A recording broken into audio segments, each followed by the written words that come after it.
وَبَشِّرِ الَّذِينَ آمَنُوا وَعَمِلُوا الصَّالِحَاتِ، اور اے نبی علیہ السلام آپ خوشخبری دے دیجئے ان لوگوں کو کہ جو بات مان لیتے ہیں، یعنی ایمان لے آتے ہیں اور نیک اعمال اختیار کر لیتے ہیں، ان لہم جنات تجری من تحتها الانہار، کہ ان کے لیے باغات ہیں جن کے نیچے نہریں بہتی ہوں گی، کلما رزقوا، جب کبھی بھی انہیں رزق دیا جائے گا اس جنت میں، منہا ان باغوں میں سے، من ثمرۃ الرزق، کوئی پھل رزق کی شکل میں ان کو جب پیش کیا جائے گا، اہل جنت کو جنت میں جب کوئی فروٹ دیا جائے گا، قالوا ھذا الذی رزقنا من قبل، وہ کہیں گے یہ تو وہی ہے جو ہمیں اس سے پہلے دنیا میں بھی دیا جاتا تھا، وَأُتُوا بِهِ مُتَشَابِهًا، حالانکہ وہ ان کو اس سے ملتا جلتا فروٹ دیا جا رہا ہوگا، ایگزیکٹ نہیں ہوگا، ملتا جلتا اس لیے دیا جائے گا کہ انسان کی ایک نیچر ہے۔ دنیا میں بھی آپ دیکھ لیں، آپ کسی دسترخوان پہ بیٹھے ہوں تو سب سے پہلے اس چیز کو ہاتھ ڈالتے ہیں جس کے ساتھ آپ مانوس ہوں۔ آپ کسی ولیمے پہ بھی جاتے ہیں تو آپ کے سامنے کوئی ایسی عجیب و غریب ڈش آ جائے تو آپ اس کے رسک نہیں لیتے کھانے کا، کہ پتہ نہیں کیا ذائقہ ہو، الٹا پلیٹ بھر کے بیٹھ جاؤں اور اس دوران جو میں نے کھانا تھا وہ ختم ہی ہو جائے، یہ بھی چانس ہوتا ہے نا۔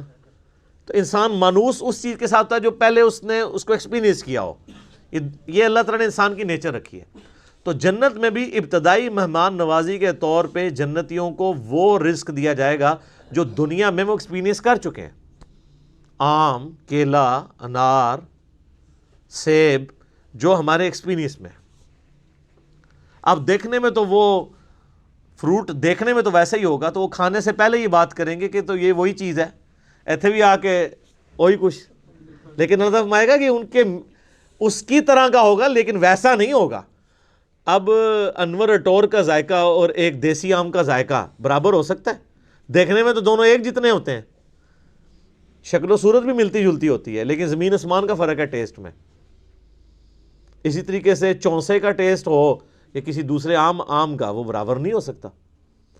تو یہ تو دنیا میں اللہ نے اتنا فرق رکھا ہوا ہے، تو آخرت میں جو آم دیا جائے گا وہ دنیا والا آم نہیں ہوگا، ہاں شکل و صورت میں ضرور ملتا جلتا ہوگا، لیکن اس آم کی تو کیا بات ہے۔ اللہ تعالیٰ جنت میں ہمیں اپنے محبوب صلی اللہ علیہ وآلہ وسلم کا پڑوس نصیب فرمائے، آمین۔ وَلَهُمْ فِيهَا أَزْوَاجٌ مُطَهَّرَةٌ، اور وہاں پہ ہوں گی ان کے لیے پاکیزہ بیویاں۔ پاکیزہ بیویاں دنیا کی بیویاں بھی اور جنتی حوریں بھی، وہ آگے چل کے ذکر آ جائے گا اس حوالے سے۔ اچھا، جنت میں جتنی بھی نعمتیں ہیں نا، ان میں جو یعنی ڈومیننٹ نعمتیں ہیں، ان کا کچھ نہ کچھ حصہ اللہ نے دنیا میں اس حوالے سے رکھا ہے کہ انسان اس نعمت کو ایکسپیرینس کر سکے، لیکن وہ زمین آسمان کا فرق ہے، لیکن کسی درجے میں ایکسپیرینس کروایا گیا، اور ایکسپیرینس کروایا گیا ہے تو تبھی ان چیزوں میں اٹریکشن ہے، اگر اٹریکشن نہیں ہوگی تو اس کے لیے تگ و دو کون کرے گا۔ اچھا، اس سے یہ بھی بات پتہ چلی کہ جنت کا لالچ بھی اللہ تعالیٰ خود دے رہا ہے، لہذا یہ جو ڈاکٹرین مشہور کی گئی ہے کہ ہمیں دوزخ کے ڈر کی وجہ سے یا جنت کی لالچ میں عبادت نہیں کرنی چاہیے، اللہ کے لیے کرنی چاہیے، تو یہ بالکل جعلی ڈاکٹرین ہے۔ اس کو مولا علی علیہ السلام کی طرف لوگوں نے منسوب کر دیا ہے کہ وہ کہتے تھے میں تو اللہ کی عبادت صرف اللہ کے لیے کرتا ہوں، جنت کی جو ہے وہ طلب میں یا دوزخ کے ڈر کی وجہ سے نہیں کرتا۔ اس کے اوپر بھی میرا ایک کلپ ریکارڈڈ موجود ہے کہ یہ ڈاکٹرین صوفیاء نے پیش کی ہے، یہ قرآن کی ڈاکٹرین نہیں ہے، کیونکہ جنت کا جو لالچ ہے اس کے پیچھے لگنا اللہ ہی کی تو اطاعت ہے۔ یہ جنت کا لالچ شیطان نے دیا یا اللہ نے؟ تو اگر آپ جنت کو نگیٹ کرتے ہیں، جنت کا مذاق اڑاتے ہیں یا دوزخ کو ہلکا جانتے ہیں، تو آپ یہ جنت یا دوزخ کو بے عزت نہیں کر رہے ہوں گے، بلکہ آپ اللہ تعالیٰ کے خلاف بغاوت کا علم بلند کر رہے ہوں گے۔ یہ تو اس نے رکھی ہوئی ہے نا چیزیں، ان ساری لالچیں وہی دیتا ہے نا۔ یہ وہ لالچ نہیں ہے جو بری بلا ہو، یہ وہ لالچ ہے جس کے لیے انسان کو کوشش کرنی چاہیے۔ قرآن پاک میں درجنوں آیات ہیں، آگے چلیں گے تو یعنی اللہ تعالیٰ فرماتا ہے کہ کوشش کرنے والوں کو ایسی جنت کے لیے کوشش کرنی چاہیے، خود اللہ تعالیٰ اس کی طرف۔ تو اسی طریقے سے یعنی جو ایک اللہ تعالیٰ نے سیکس کا جذبہ رکھا ہے انسان کے اندر، اس کا ایکسپیرینس دنیا میں کسی فارم میں کروایا، تبھی جنت کی حوروں کا لالچ دیا جا سکتا ہے۔ اور اسی طریقے سے جو فروٹ ہے اس کا ذائقہ دنیا میں رکھا ہے، جبھی جنت کی فروٹ کا آپ کو لالچ دیا جا سکتا ہے۔ باقی تو بخاری مسلم میں حدیث ہے کہ اللہ تعالیٰ نے جنت میں وہ نعمتیں تیار کر رکھی ہیں جو نہ کسی آنکھ نے دیکھی، نہ کسی کان نے سنی، نہ کبھی کسی کے دل پہ بھی اس کا گمان گزرا۔ وہ تو ان امیجنیبل ہے۔ یہ صرف متشابہات ہیں، چیزیں ملتی جلتی چیزیں دنیا میں، صرف بات سمجھانے کے لیے۔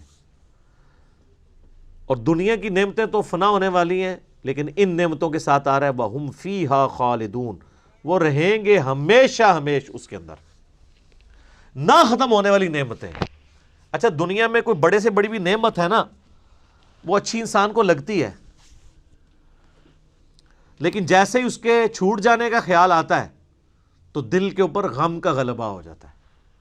اور جنت میں غم نہیں ہے، اس لیے جنت میں ہمیشہ کی نعمت ہے۔ بخاری اور مسلم کی حدیث ہے کہ میدان محشر میں لا کے مینڈے کی شکل میں موت کو قتل کیا جائے گا،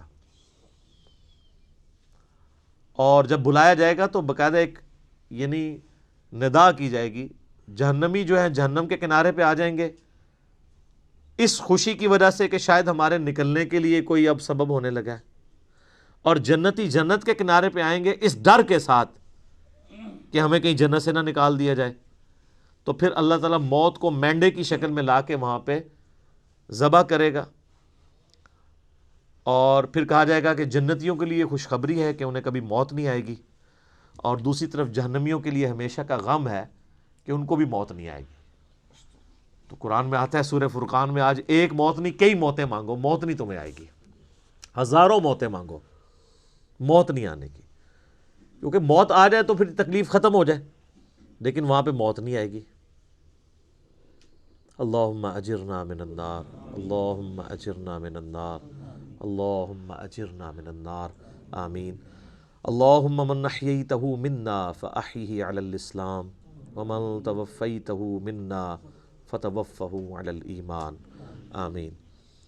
صحیح مسلم میں ایک حدیث ہے کہ جب جنتی جنت میں داخل ہونے لگیں گے تو ان کو ایک ندا کی جائے گی، جاتے ہی خوشخبری ملے گی، تمہارے لیے مبارک ہے، آج کے بعد تمہیں کبھی موت نہیں آئے گی، تم ہمیشہ زندہ رہو گے، آج کے بعد تمہیں کبھی بدحالی نہیں آئے گی، تم ہمیشہ خوشحال رہو گے، آج کے بعد تمہیں کبھی بڑھاپا نہیں آئے گا، تم ہمیشہ جوان ہی رہو گے، اور آج کے بعد اللہ تم سے کبھی ناراض نہیں ہوگا، ہمیشہ راضی رہے گا۔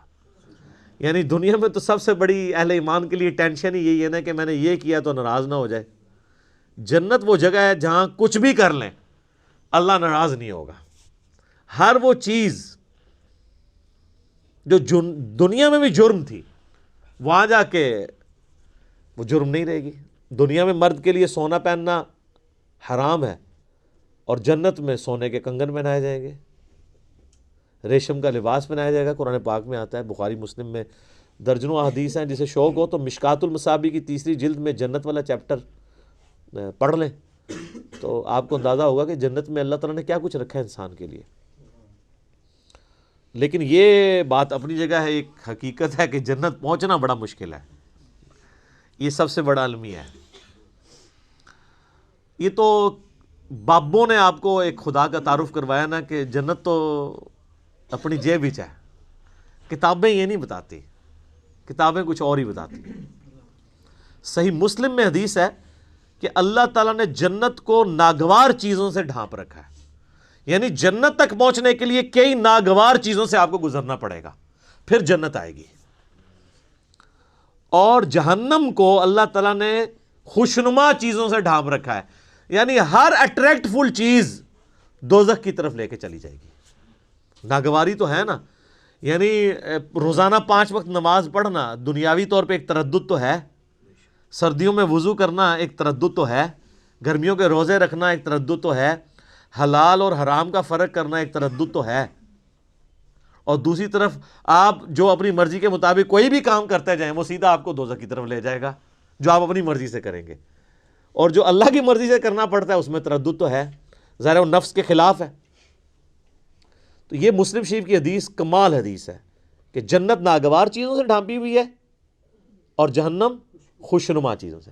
اس کی ایکسپلینیشن جامع ترمذی میں، سنن ابی داؤد میں، سنن نسائی اور ابن ماجہ میں ہے کہ جب اللہ تعالیٰ نے جنت کو پیدا کیا تو حضرت جبرائیل علیہ السلام سے کہا کہ جائیں جنت کو جا کے وزٹ کریں کہ میں نے کیسی رہنے کی جگہ بنائی ہے۔ جب حضرت جبرائیل علیہ السلام جنت گئے اور اس کی خوبصورتی دیکھی تو اللہ تعالیٰ نے کہا کہ جبرائیل کیسا پایا جنت کو؟ انہوں نے کہا اللہ تیری عزت کی قسم کوئی بندہ ایسا نہیں ہوگا جو اس میں جانے کے لیے جان دھڑ کی بازی نہ لگا دے، کیا زبردست جگہ تو نے بنائی ہے۔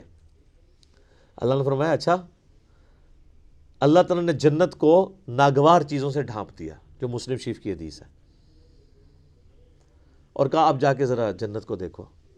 جب وہ دیکھ کے آئے تو انہوں نے کہا تیری عزت کی قسم مجھے نہیں لگتا کوئی بندہ جنت میں جانے میں کامیاب ہوگا، اتنا مشکل ہے۔ سر یہ ہے کتابوں کا خدا۔ یہاں کہتے ہیں نہیں جناب، ایک دفعہ بھی پڑھ لیا ایک دفعہ بھی پڑھ لیا، ایک پھیرا ہی لگے گا۔ اور سورہ فرقان میں اللہ تعالیٰ فرماتا ہے کہ جہنم ہمیشہ رہنے کے لیے بھی بری جگہ ہے اور ایک لمحے کے لیے رہنے کے لیے بھی بری جگہ ہے۔ آپ لاکھ کہتے رہیں کہ پھیرا لگے گا۔ اچھا یہ پھیرا بھی اس لیے ہم کہتے ہیں کہ ہم نے کبھی اس پھیرے کو امیجن نہیں کیا، آپ کو ادھر بیٹھے بیٹھے امیجن کروا دیتے ہیں۔ اگر کسی شخص کو یہ کہا جائے کہ ایک فجر کی نماز چھوڑنے پہ آپ کو فجر سے ظہر تک ایک ایسے کمرے میں وقت گزارنا پڑے گا جو 10 بائی 10 فٹ کا ہوگا، اس میں 100 کوبرا سانپ ہوں گے، 100 بچھو ہوں گے، 100 اژدہے ہوں گے، لیکن صرف فجر سے ظہر تک بس،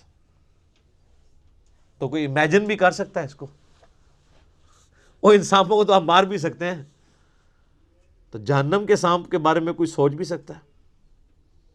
چونکہ ہم نے امیجن نہیں کیا ہوتا اس لیے ایک پھیرے کی بات کرتے ہیں۔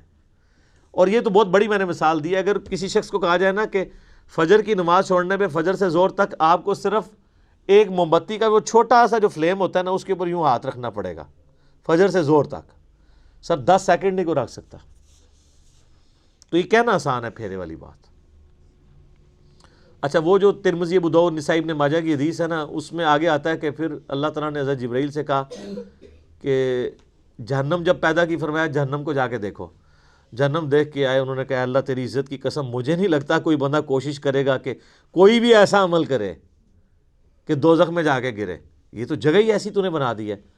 اللہ تعالیٰ نے پھر دوزخ کو، جہنم کو خوشنما چیزوں سے جب ڈھانپ دیا نا، جو مسلم شریف والی حدیث ہے، میں اسی کی ایکسپلینیشن آپ کو دوسری حدیث سے کر رہا ہوں۔ یہ سر کتابوں کا دین ہے، بابوں کا نہیں ہے۔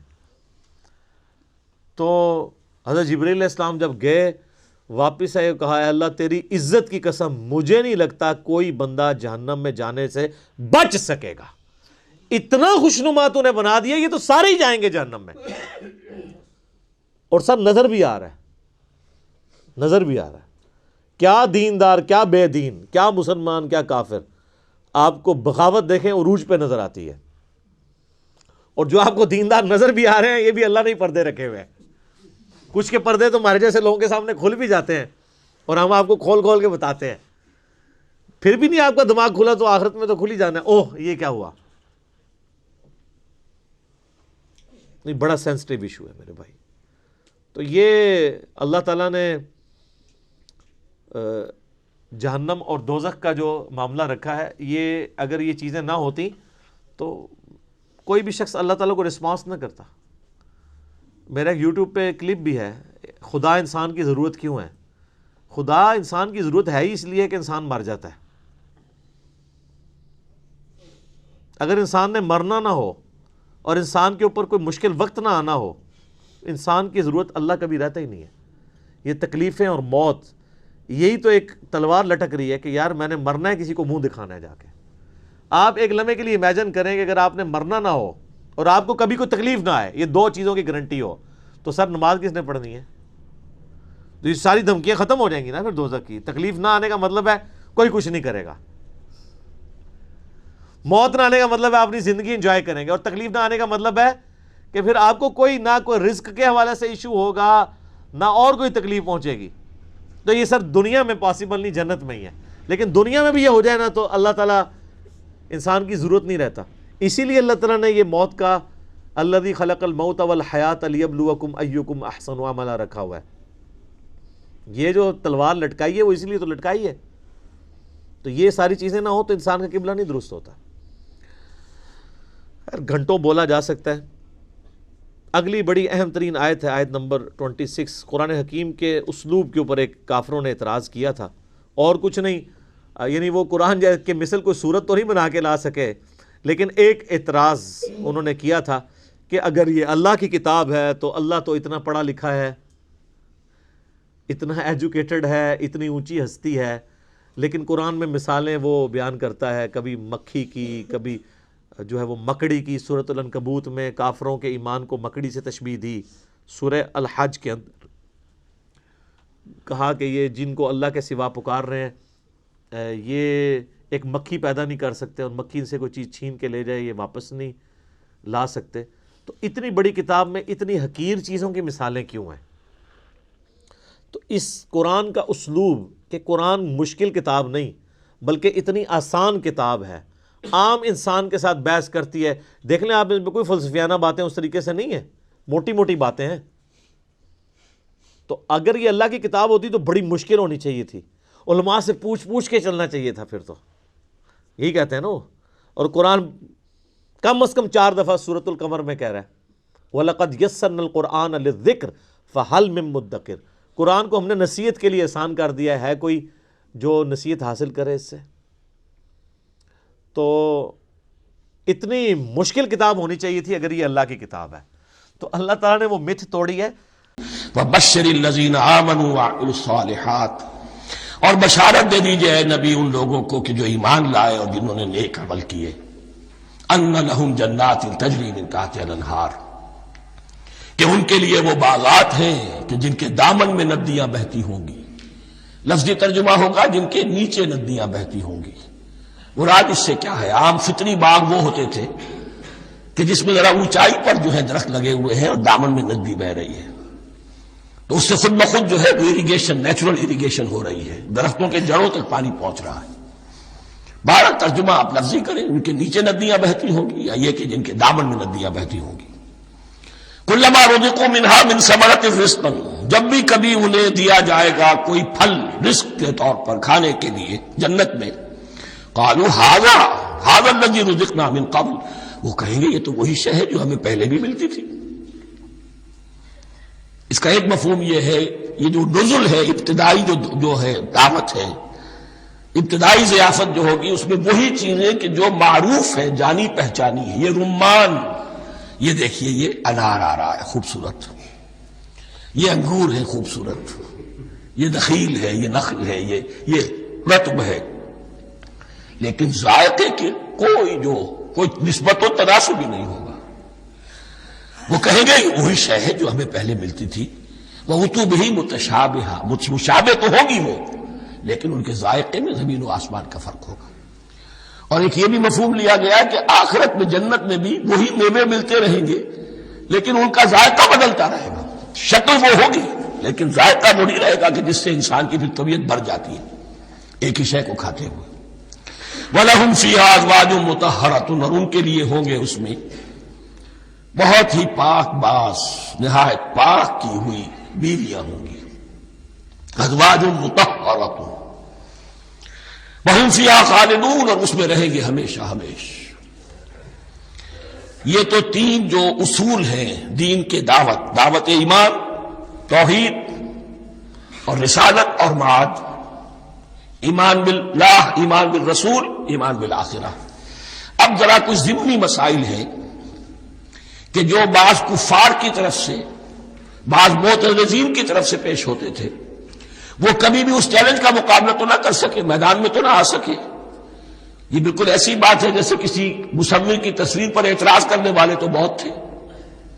جب کہا گیا کہ ذرا یہ لیجیے قلم، اس کو ٹھیک کر دیجیے، یہ برش آپ کے ہاتھ میں دیتا ہوں، اب سب پیچھے ہٹ گئے. تو کوئی صورت قرآن کے مقابلے میں لانا وہ تو ان کے لیے ممکن نہیں تھی، لیکن ادھر ادھر سے اعتراضات کرنے کے لیے جو زبانیں کھلتی تھی ان میں سے ایک اعتراض نقل کیا جا رہا ہے.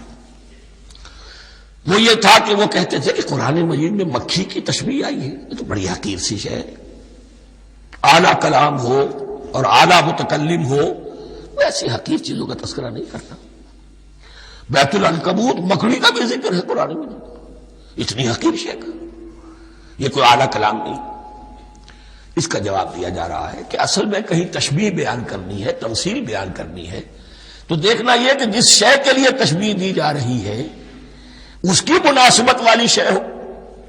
شے کوئی بہت حقیر ہے تو کسی عظمت والی شے سے آخر کیسے تشبیہ دی جائے گی؟ وہ تو کسی حقیر شے سے ہی تشبیہ دی جائے گی، تو جو اصل مقصد ہے تشبیہ کا وہ پورا ہوگا۔